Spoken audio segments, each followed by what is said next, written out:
새해 들어서 중국과 대만 등의 주요국 증시와 그리고 우리 증시가 따로 노는 이 디커플링 현상이 심화되고 있습니다. 어제는 관심이 됐던 중국의 4분기 성장률이 발표된 이후 중국 증시가 오르면서 아시아 증시가 대부분 올랐지만 유독 우리 증시만 그것도 큰 폭으로 떨어졌는데 오늘 이 사안들에 대해서 하나하나 짚어보도록 하겠습니다. 한국경제신문의 한상춘 논설위원 모셨습니다. 안녕하십니까? 네, 안녕하십니까? 어제 관심이 됐던 중국의 작년 4분기 성장률이 발표가 됐는데 중국 증시 오히려 상승하지 않았습니까? 네, 사실 오늘 그 뉴욕 증시가 휴일을 이렇게 됐습니다는 뉴욕 증시는 굉장히 긴장감이 들어왔다 이렇게 볼 때 있습니다. 우리도 이 방송을 통해서 캐시우드에 대해서 굉장히 부정적으로 좀 많이 얘기해 왔습니다는 캐시우드가 운영하는 아크 인베스먼트가 지금 증권금 부족 현상인 마진콜에 당할 위기에 처해 있습니다. 지난해 캐시우드가 운영하는 아크 인베스트먼트 ETF가 같은 거는 45% 손실을 기록한 데 이어서 올해 들어서는 한 12% 정도 되니까 요 마진콜 범위가 시청자 여러분 한 60%가 넘으면 지금의 아크 인베스트먼트의 그 구성 내역으로 볼 때는 마진콜이 걸리지 않겠느냐 해서 굉장히 긴장감이 많이 감돌고 있습니다. 내일 빅테크 업종 주가가 떨어지면 이 문제를 좀 집중적으로 말씀드리겠습니다. 중국의 문제는 어제 진단해드린 대로 성장률은 좀 낮아지지만 증시는 올라간다. 어제 고스란히 그렇게 전개됐다 이렇게 보겠습니다. 오늘 그 언론에 이렇게 보시면 중국 경제에 대해서 상당히 헷갈리실 겁니다. 연간 성장률은 올라갔는데 중국은 경기가 침체했다 하는 이런 얘기인데요. 한번 연간 성장률을 보면 2020년에 중국이 유일하게 플러스 성장률이었겠죠. 2.3%. 근데 어제는 발표했던 작년의 성장률은 4분기 성장률이 4% 걸침에 따라서 8.1% 회복됐습니다. 그래서 연간 성장률을 보면 아주 그것도 아주 높죠. 물론 기저가가 있긴 하지만. 그러나 분기별 성장률을 보면 1분기 성장률이 18.3%에서 7.9, 4.9, 4.0 해서 사실상 경기 순환적인 측면에서는 경기 침체다, 경착륙이다 이렇게 되는데요. 경기 순환적인 측면에서 뭐 가지고 얘기하느냐 하면 미국의 전미경제연구소가 경기 회복의 판단에 순환 국면 판단에 가장 공식적 입장이다 이렇게 볼 때 있습니다. 그런 각도에서 분기별 이렇게 보면 두 분기 연속 성장률이 떨어질 때는 경기 둔화, 경기 침체가 이렇게 되는 이런 얘기거든요. 그런 각도에서 이렇게 보면은 앞서 분기별 성장률에서 작년에 1분기 이후에 계속해서 분기별 성장률이 반토막씩 떨어지다 보니까 중국의 경착륙 우려가 사실상 올해 들어서 IMF를 비롯해서 이렇게 세계 경제 현안이다 이렇게 보는 것 같습니다. 다행히 이제 어제 말씀드렸다시피 물가는 좀 12월 달에 안정세를 보이지 않습니까? 그래서 스태그플레이션 얘기가 안 나오는 것도 바로 그런 측면이다 이렇게 보시면 되겠는데요. 문제는 그렇습니다. 올해 중국이 시진핑의 공산당 선언 이후에 작년 11월 12일 날 확정됐던 19기 6중전회에서 시진핑의 시황제 계열의 공산당 선에서 이렇게 확증을 해야 되거든요. 그런 측면에서 성장률이 이렇게 떨어지면 중국의 경기 부양 조치가 앞당겨지겠다. 그래서 어제도 이렇게 유동성 공급이라든가 기준금리라든가 이런 것이 조기에 인하할, 인상이 아니라 인하할 이런 움직임을 보이기 때문에 주가가 올랐다 이렇게 보겠습니다. 한국경제TV에서 예상한 대로 그대로 성장률은 떨어졌지만 주가는 올랐다 이렇게 보시면 되겠습니다. 어제 중국 증시가 상승하면서 오늘 뉴욕 증시는 마틴 루터 킹 데이를 맞춰서 휴장을 했지만 그를 제외하고 대부분의 글로벌 증시는 안도하지 않았습니까? 네, 중국 증시가 이렇게 상승함에 따라서 아시아 증시는 우리가 비교할 수 있는 이 증시 같은 경우는 다 올랐죠. 그중에 대표적인 것이 일본이 최근에 주가가 좀 많이 떨어졌는데요. 저가 인수에다 그렇다가 마이너스 금리를 고수했거든요. 그러다 보니까 미국의 출구 전략 관계없이 사실 어제 이제 일본의 니케이 지수 올랐지 않습니까? 그리고 사실 우리가 얘기하는 홍콩 지수는 다른 특수한 요인이 있습니다. 그리고 대만 증시가 갑작스럽게 안 보여가지고 제가 이제 당황스러웠는데요. 대만이 이전에 말씀드렸다시피 강하게 올라가고 있습니다. 한국과 지정학적 위험이라든가 비슷한 처지인데도 불구하고 대만 증시가 한국 증시와 디커플링 현상이 나타나는 것이 아시아 증시 모습이다 이렇게 볼 때 있습니다. 이런 걸 받아들여서 유럽 증시가 오늘 올랐죠. 우리 캐스터분께서 말씀해 주신 것처럼 유럽의 주요 증시를 한번 정 PD께서 보여주실 겁니다. 대부분 다 올랐습니다. 아마 두 가지 각도가 아닌가 생각합니다. 일단은 미러 정상회담이 지난 7일 날 끝났습니다는 이 방송을 통해서는 마치 일부 전문가들이 미러 정상회담이 불발이 되면 우크라이나의 러시아의 침공이 될 것이다 하는 측면인데 이 방송을 통해서는 러시아도 미 유럽의 가스트럼이라든가 가스를 재정이 굉장히 어렵기 때문에 곧바로 우크라이나를 침공하기는 어렵지 않느냐. 자, 그러면 7일 정상회담 이후에 지금 한 10일 정도 지나다 보니까 결국 미러 정상회담에서 불발이 됐지만 우크라이나의 전쟁 침공이 지금 10일이 돼도 안 되기 때문에 여기에 그동안 유럽 증시를 짓누렸던 부분의 진정학적 위험이 해소된 측면에서 주가가 반등한 모습을 보이고 있다고 보겠고요. 또 한 가지 유럽 통화기라든가 페드의 출구 전략에 따른 불안을 사실은 유럽의 ECB의 라가르타 총재가 금융 완화 기조를 하면서 완충시키고 있습니다. 한국은행의 금통위원회라든가 꼭 좀 보시기 바랍니다. 사실 그런 측면에서 미국의 출구 전략에 따른 부분을 완충시키니까 주가가 이렇게 올라간다 이렇게 보겠습니다. 반면에 한국 증시를 보겠습니다. 예. 한국 증시 괜찮다, MSCI 선진국 지수에 편입한다 정부의 노력이지만 사실 외국인들은 어제도 6천억 넘게 팔았습니다. 그래서 대만과 그다음에 중국 증시가 비슷한 처지에 있는 국가들이 이렇게 주가가 올라가는 데 비해서 아시아 증시에서는 유력에 한국이 떨어지는 모습을 보이고 있다 하는 것이 시청자분이 가장 궁금한 사항이 아닌가 하는 생각이 듭니다. 궁금한 점부터 풀고 가겠습니다. 한국은행의 금리를 오르면 우리가 통상적으로 생각하기에는 외국인 자금이 들어올 것으로 예측이 되는데 왜 이탈이 되고 있는 것입니까? 작년 8월 달에 금통위 위원이 처음 네. 금리 인상할 때도 미국의 출구 전략일 때 외국 자본 이탈해서 우리가 금리를 올려가지고 사실 그 방지해야 된다는 제각이죠.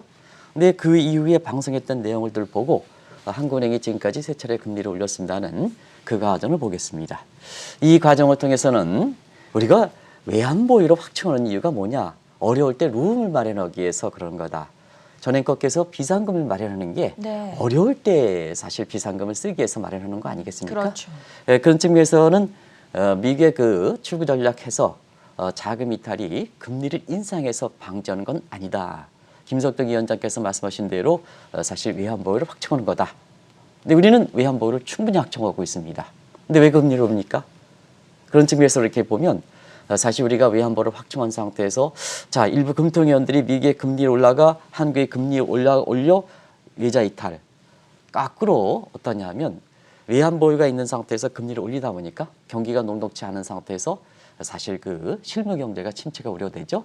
그런 각도에서 실무경제 펀더멘탈이 우려가 제기되니까 외국 자본이 빠지게 된다 이렇게 보겠습니다.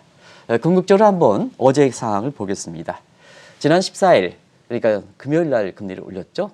만약에 있으면 속도를 조절할 필요가 있다 이렇게 얘기했는데요. 14일 당일과 거래일 기준으로 이튿날에 해당되는 어제 같은 경우는 외국 자본이 9천억 넘게 팔았습니다. 이것이 결과적으로 보면 국내 주가가 떨어졌던 큰 배경 중에 하나다 이렇게 보겠습니다. 결과적으로 보면 외환보유를 확충을 잘 해놓고 그 비상금이 있는데 왜 과거에 외환위기 당시와 똑같은 금통위가 외국 자금을 이탈하기 위해서 금리를 올려야 되느냐. 그러면 정책은 양면성이기 때문에 다른 측면에서 부작용이 온다. 그런 것이 지난 최근 2거래일 날 금리 인상 2거래일 날 외국 자본이 9천억 이상 빠지면서 국내 증시가 떨어지고 대만과 중국 증시가 올라가는 데 비해서 우리가 갈라파고스 함정이다, 외딴 선배에 빠진다 이런 우려가 제기될 정도로 국내 주가가 안 좋은 모습을 보이고 있다 이렇게 보시도 했습니다. 증시에서는 외국인 자금이 이탈하고 채권 시장에서는 국내 증권사들의 대반란이다라고 이야기가 나올 정도로 보유 채권을 내다 팔고 있는데 이 상황에 대해서는 어떻게 분석을 해보면 좋을까요? 네, 사실은 방송 시간이 짧아져서 길게 네. 좀 얘기해야 되겠지만 속도 있게 좀 물에 붙이도록 하겠습니다. 어제는 국내 증권사의 사실 한국에 대한 대반란 아니냐. 왜 그러냐면 보유 채권을 다 팔았습니다. 그러다 보니까 채권의 공급 물량이 증가되면서 채권 가격이 떨어지고 반비례에 있는 국고채 금리가 많이 올랐습니다. 자막을 한번 보겠습니다. 어제 국고채 금리 3년물, 5년물, 10년물 전일 대비해서 10bp 올랐습니다. 시청자 여러분, 10bp가 올랐다는 것은 채권 가격이 그만큼 급락했다는 얘기입니다. 근데 사실상 이것은 이해하지 못하는 현상으로 이렇게 보여지는데요. 북한이 어제도 미사일 쐈죠. 그렇죠. 올해 들어서도 4차례 졌을 텐데요. 예. 시청자 여러분 아시겠습니다는 사실상 그 지정학적 위험이 증가하면 안전자산은 국채 자산을 보유해야 되지 않습니까? 그러면 국채 가격이 올라가고 사실 국채 금리가 떨어져야 되는데 불구하고 네. 이렇게 3년물, 5년물, 10년물이 10bp 정도 이렇게 올라가는 그런 요인이 이렇게 되는데요. 결과적으로 뭐냐? 한국은행에 대한 지난 14일 금리 인상에 대한 대반란이다. 자, 금리가 이렇게 계속해서 올라간다 하면 채권 가격이 떨어질 거리 예상되기 때문에 보유국채에 러스가 많이 발생하거든요. 내다 팔아버리죠. 내다 팔아야죠. 그래서 국내 증권사의 대반란이다. 이런 얘기가 나온다. 이렇게 됐습니다. 또 한 가지는 이 방송을 통해서 자, 항상 어려울 때는 통화정책 담당하는 부서와 이렇게 재정정책을 담당하는 부서와 이렇게 조화를 이뤄야 된다. 미국이 한번 사례를 봐라. 근데 어제의 한국은행이 14일 날 기준금리를 올린 데 이어서 국채금리가 이렇게 올라간다는 홍남기 부총리의 추경 편성에 따라서 추경 편성의 제안을 어떻게 할 것이냐 하는 측면에서 보면 선거를 의식해서 그런지 세수보다는 적자 국채를 많이 발행하겠다. 이 문제는 이제 우려가 됐던 대목이죠. 그래서 어제의 홍 부총리 발언과 추경 편성이 14조 정도인데요. 모두 적자 국채를 절약하겠다. 그러면 국채 공급 물량이 그만큼 증가하고 채권 가격이 떨어지면서 시중금리가 올라가는 현상이 발생한다. 이렇게 됐습니다. 결과적으로 하늘의 기준금리 이렇게 금리이다. 페드의 출구 전략 가세되죠. 그다음에 적자 국채 발행하죠.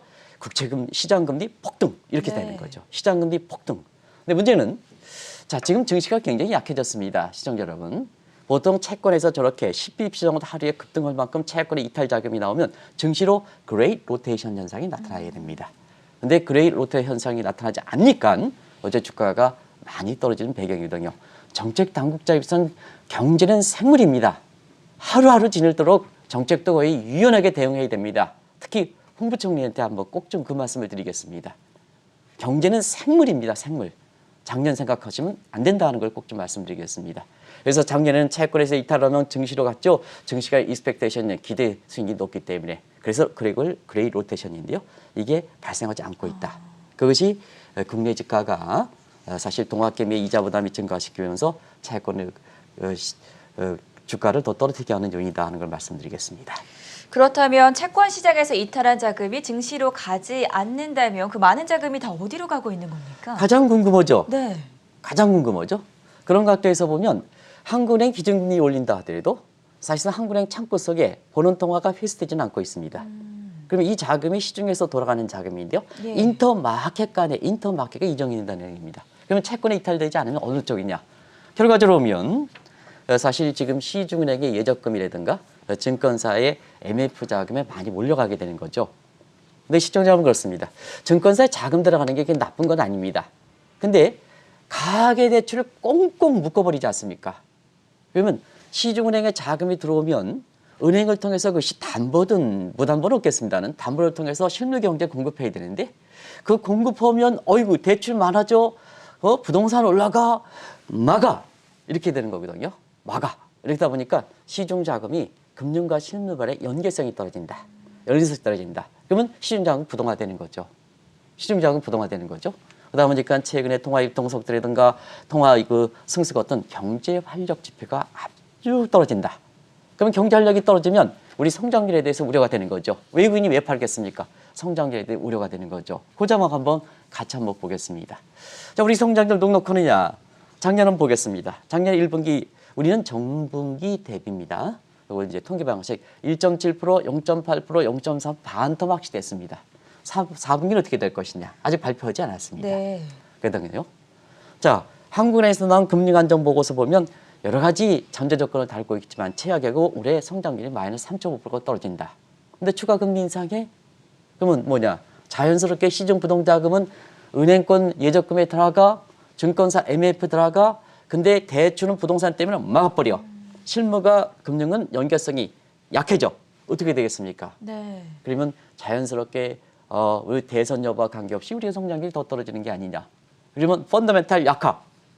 그러다 보니까 뭐냐면 미국 자본이 이탈할 수밖에 없다. 이거는 일반 동학개미들도 저보다 훌륭한 경제 지식을 갖고 계신 분이 많거든요.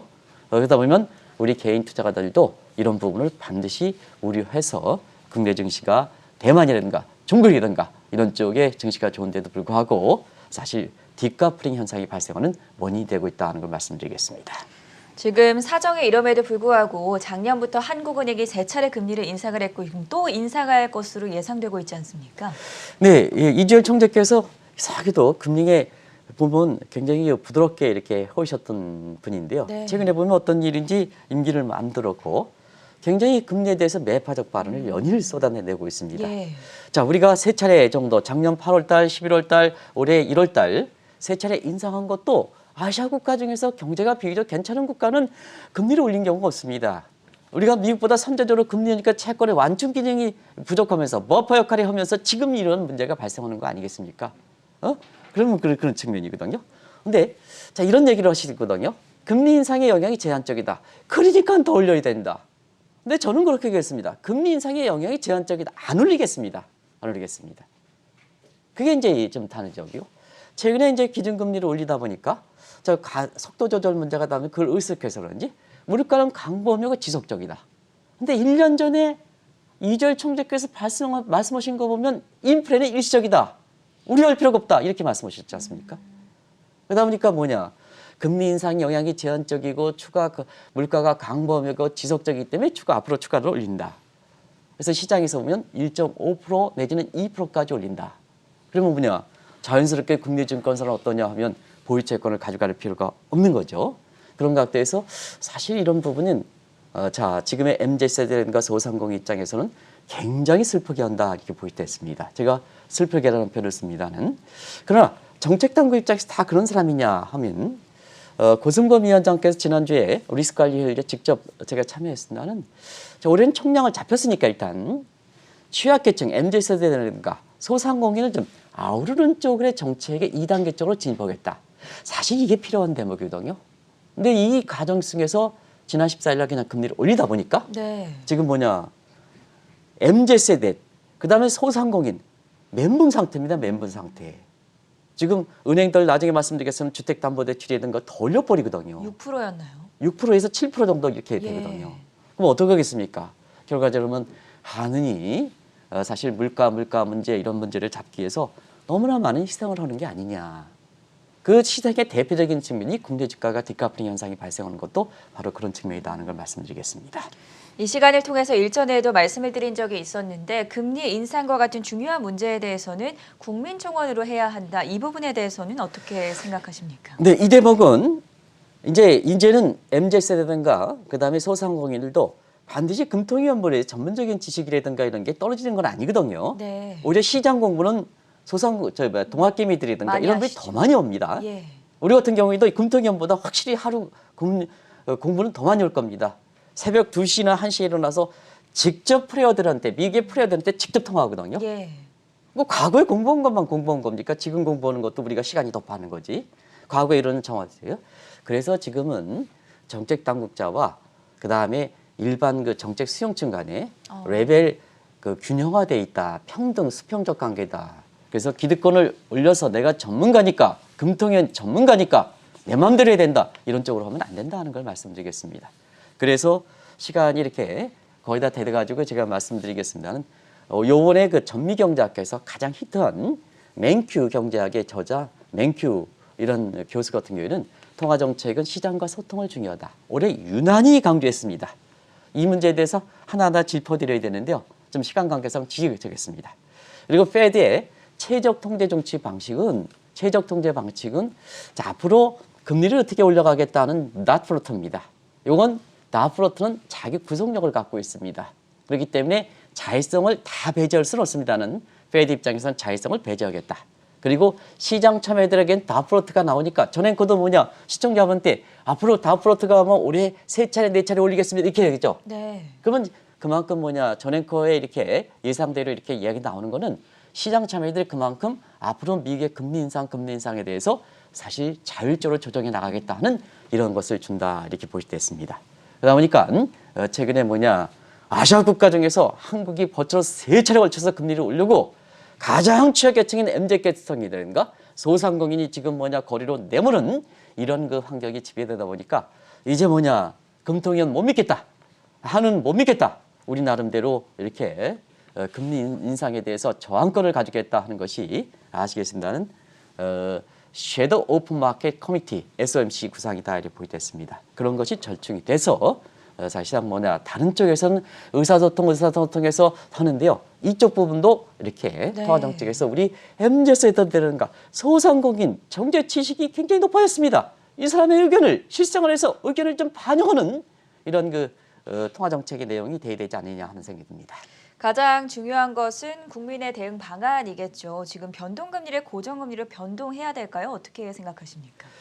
사실은 이 대목에서 시중은행의 PB들이 그런다는 얘기를 많이 합니다. 오늘 네. 방송을 위해서 이렇게 보니까 어이구 금리를 계속해서 올리니까 그때 해본다 변동금리지 않습니까? 내려갈 때는 변동금리, 올라갈 때니까 고정금리 갈아타라. 아니 고정금리 갈아탈 수 있습니까? 취약계층들이 고정금리 갈아타면 비용이 또 들어가는데요. 추가 비용 은행이 냅니까? 안 들죠. 그다음에 이대 마진폭 더 확대되죠. 지금 더 확대되고 있습니다. 그러다 보니까 지금 차원에서 이렇게 보면 항상 금리라는 것은 이렇게 위험수위가 높을 때는 높기 전에 선제적으로 조정해야 되고 이미 높았을 때는 가계부채라든가 이런 분의 소프트 랜딩 연장시키는 게 중요하다는 것을 작년 8월부터 금리를 올릴 때부터 말씀드렸던 네. 내용이거든요. 시간이 가면 갈수록 사실상 물가를 안정시키겠다 하는 이런 목적이 있긴 합니다는 취약계층과 소상공인이 너무나 어려운 환경이 돼 있다. 대선 후보들은 이런 것을 감안해서 좀 공약 좀 내드리지 않습니까? 다른 측면에서 많이 말씀하시지 말고 MZ에서 소상공인이 얼만큼 표심이 많습니까? 좀 오늘부터라도 이 대선 후보들이 좀 이렇게 금리 인상 문제에 대해서 좀 속도를 조절하는 이런 쪽에 이렇게 좀 얘기를 좀 언급했으면 네. 좋겠습니다. 오늘은 한국은행의 금리 인상에 따른 주식과 채권자금 이탈 우려에 대해서 살펴봤고요. 지금까지 한국경제신문의 한상춘 논설위원이었습니다. 고맙습니다. 네, 고맙습니다.